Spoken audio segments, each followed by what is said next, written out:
শীতকাল তো শেষ, তাই শীতকালীন শাকসবজি রোপণের সময়ও শেষ। তাই আমি আমার ছাদ বাগানে এখন গ্রীষ্মকালীন শাকসবজির চাষ শুরু করে দিয়েছি।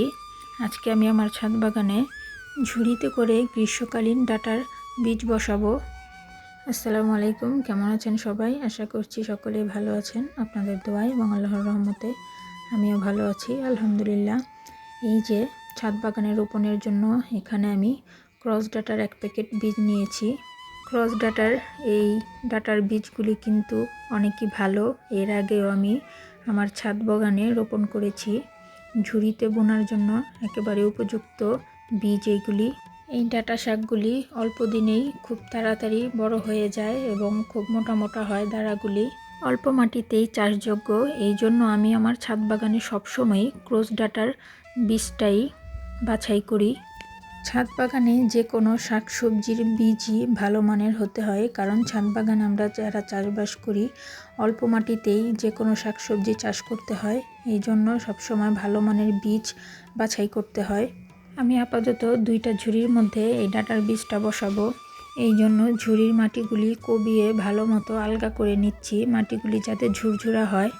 ঝুড়ির মাটিগুলি আলগা করে নিয়েছি। এখন আমি প্যাক থেকে বীজগুলি একটা বাটিতে ঢেলে নিব।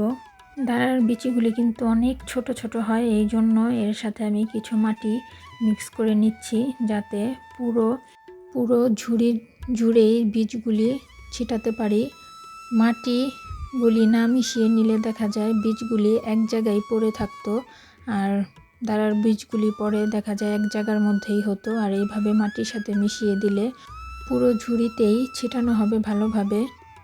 এই তো 2টা ঝুড়ির মধ্যেই আমি দাঁড়ার বীজগুলিকে ছিটিয়ে দিলাম।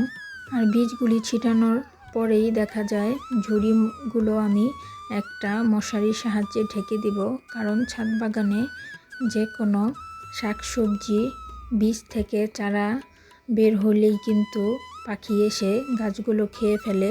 তাই পাখি এসে যাতে চারাগুলো খেতে না পারে, এই জন্য আমি মশারির সাহায্যে ঢেকে দিলাম।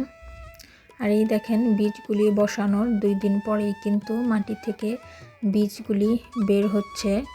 আর এই মাটিটা আমি প্রস্তুত করেছিলাম বেলে মাটি, গোবর সার আর বালু মিশ্রণ করে। তো আমার আজকের ভিডিওটা এই পর্যন্তই ছিল। আমার ভিডিওটি যদি আপনাদের কাছে ভালো লেগে থাকে আমার চ্যানেলটিকে লাইক এবং সাবস্ক্রাইব করার অনুরোধ রইল।